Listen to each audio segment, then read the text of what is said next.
నూతనమైన కృపా నవనూతనమైన కృపా శాశ్వతమైన కృపా బహు ఉన్నతమైన కృపా నిరంతరం నాపై చూపినా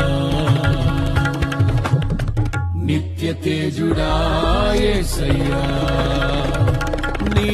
వాత్సల్యమే నాపై చూపిల్చిన నీ ప్రేమను వివరించనా నన్ను నీ కోసమే